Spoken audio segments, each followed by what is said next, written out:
কত সুন্দর গান কইছে আরা ছাপরা বালিয়া বেনারস। খারাপ কথা না, এই জন্যই বলছি, এগুলো তো নাম, জেলার নাম না, তার লেগে। আর একটা জেলা ছাপরা, একটা জেলা বালিয়া বেনারস, সব জেলার নাম, তার জন্যই বলছি। গানটা কি ছিল?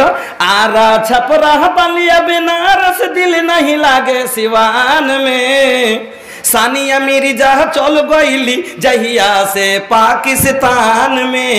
अरे सानिया मिर्जा गেল তো তোর বাপের কি হে? ও তো এক না জানি যে এখান থেকে ইসলামকে যে আছে বদনাম করে হাফ কাচ্ছা পিনে ব্যাডমিন্টন খেলে, ইয়ার লাগে বলে ওর দিল লাগে না। আরা ছাপরা বালিয়া আর বিহার সিওয়ানে কুণ্ঠি বলে আর মন লাগে না।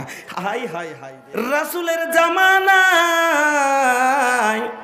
যদি কোন সাহাবী এবং রাসূলের কানে গানের ধুন পড়েছে, কানে আঙ্গুল ঢুকিয়ে নিয়ে রাস্তা অতিক্রম করে চলে গেছেন। যেই নবী গান শোনা নিষেধ করেন, বিশ্ব নবী বলেছেন আতিয়াতি আলান্নাসে জামান, মানুষের কাছে একটা এমন সময় আসবে রে, আলাতে মৌসিকি মানে গান শোনাটাকে এরা হালাল রূপে দেখবে, হালালের মতো ব্যবহার করবে, করে না? না হলে বাবার সামনে বেটা একবারে টানা লাগিয়ে দিয়েছে পিছে দিকে, এখানে গুঞ্জি দিয়েছে ভাই, আর মা করে ভুঁয়ে বাপও খুঁড়ছে, খাদ দিচ্ছে, বেটাও খাদ দিচ্ছে, বাপও মজা মেরে গান শুনছে, বেটাও শুনছে, শোনে না? একবারে মজা করে লাগিয়ে দিয়েছে। কত সুন্দর গান। গান বললে হয়তো আপনারা দুঃখ করবেন, বলবো না। গানটা কত চিকন ছিল জানেন? কি কইছে? কত সুন্দর গান কইছে আরা ছাপরা বালিয়া বেনারস। খারাপ কথা না, এই জন্যই বলছি, এগুলো তো নাম, জেলার নাম না, তার লেগে। আর একটা জেলা ছাপরা, একটা জেলা বালিয়া বেনারস, সব জেলার নাম, তার জন্যই বলছি। গানটা কি ছিল? আরা ছাপরা বালিয়া বেনারস দিল নাহি লাগে सिवान में, सानिया मिर्जा चल गईली जहिया से पाकिस्तान में। अरे सानिया मिर्जा গেল তো তোর বাপের কি হে? ও তো এক না জানি যে এখান থেকে ইসলামকে যে আছে বদনাম করে হাফ কাচ্ছা পিনে ব্যাডমিন্টন খেলে, ইয়ার লাগে বলে ওর দিল লাগে না। আরা ছাপরা বালিয়া আর বিহার সিওয়ানে কুণ্ঠি বলে আর মন লাগে না। হাই হাই হাই রে, এই অবস্থার সে গানটা একবারে পিছে দিকে ঠুকে দিয়েছে, দিয়ে লাগা আছে। ওই ছেলেটাকে যদি ফের জানাজার দুয়াটা পুচ করি, যে জানাজার দুয়াটা কহতো ভাই, জানাজাতে খাড়ে ফের ওই লোকটাই কি করবে? আল্লাহুম্মা গফির, আল্লাহুম্মা গফির থেকে এক লফজ আগে বাড়তে পারবে না। ওই আল্লাহুম্মা গফির থেকে আর আগে বাড়তে পারবে না। যুবক, তুমি চাইলে কি করতে পারো না?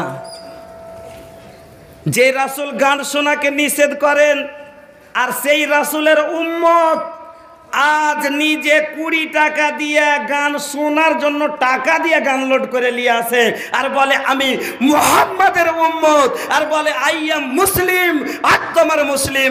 এইরকম মুসলিম আল্লাহ হতে বলেননি। আল্লাহ বলছেন ইসলামে ঢুকলে পরিপূর্ণভাবে ঢুকো। ইসলাম মুসলমান হতে গেলে গান শোনা মুসলমান হইও না, তেলাওয়াত শোনা মুসলমান হও। তেলাওয়াত, আজ নামাজের দুয়াটি এতটি 50% যুবককে ইয়াদ নাই পুরা করে নামাজের দুয়াটি।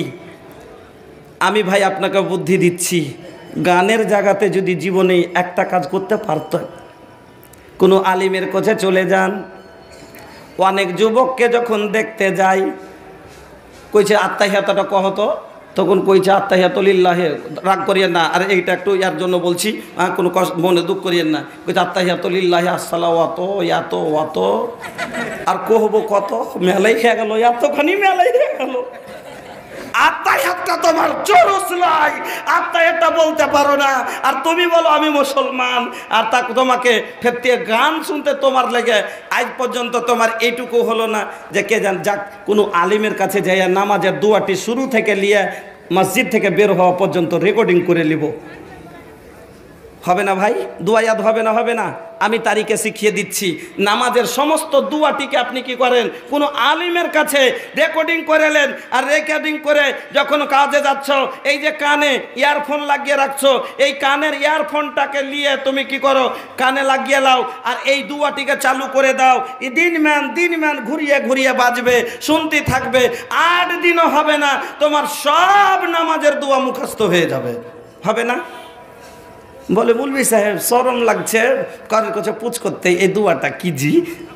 একবার পুছ করলে হলো না, আর দুবারা কি কয়ে যাব? তো শরমে যাই না, রেকর্ডিং করে নেন, বারবার শুনেন, আপনার ইয়াদ হয়ে যাবে। আমার বন্ধুরা, আমার ভাইজানেরা, আল্লাহ রাব্বুল আলামিন বলছেন, তাহলে মুসলিম কাকে বলে? আরবি শব্দে মুসলিম বলা যায় ওই উটটাকে, যে উটটার লাখে লাগাম দেওয়া আছে, নাকিল দেওয়া আছে, আর ওর লাগাম মালিকের হাতে আছে। এবার উটটাকে উঠতে বললে উঠছে, বসতে বললে বসছে, হাঁটতে বললে হাঁটছে, খেতে দিলে খেতে পাচ্ছে, না খেতে দিলে না খেতে পাচ্ছে।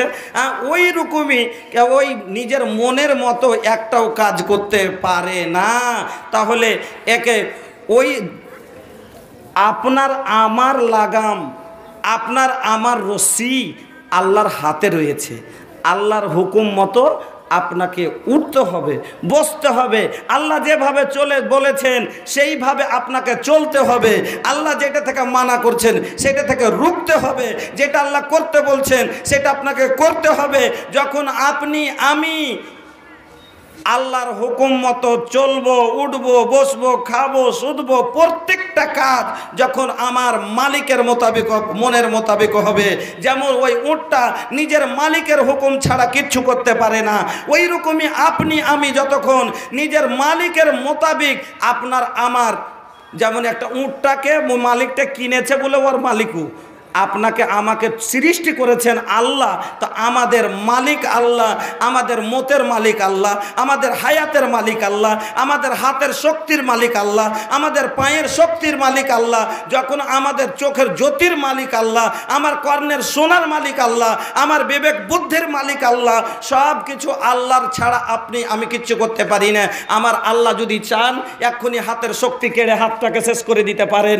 আল্লাহ যদি চান তাহলে পাটাকে এক্ষুনি শক্তি নিয়ে কেড়ে নিয়ে পঙ্গু করে দিতে পারেন। আল্লাহ যদি চান তাহলে এক্ষুনি চোখের জ্যোতি নষ্ট করে বন্ধ করে আপনাকে কষ্টতে ফেলে দিতে পারেন। আল্লাহ যদি চান তাহলে সব করতে পারেন। যখন সব কিছু আল্লাহরই দান, যখন সব কিছুর মালিক উনি, আমি আপনি হলাম আল্লাহর হাতের একটা কাঠ পুতুল। যেইভাবে আল্লাহ আপনাকে আমাকে নাচাবেন আমি আপনি নাচবো, আল্লাহ যেভাবে আপনাকে উঠাবেন উঠতে হবে, আপনাকে আমাকে বসতে হবে। ফল কথা, যতক্ষণ পর্যন্ত আল্লাহর হুকুমের তাবেদার না হতে পারবো, রাসূলের মার্জির মোতাবেক নিজের জীবন যাপন না করতে পারবো, ততক্ষণ পর্যন্ত আমি আপনি মুসলমান নই। আপনি আমি শুধু নাম রেখে যে বলবো এখনো নামাজ 35 বছর হয়ে গেল ফরজ নামাজ আদায় করি না, বলি মুসলমান। আরে আল্লাহ রসুল কি বলেছেন? বাইনাল আবদি ওয়া বাইনাল কুফরি তারকুস সালাহ। একটা কাফেরের মধ্যে একটা মুমিনের মধ্যে যেটা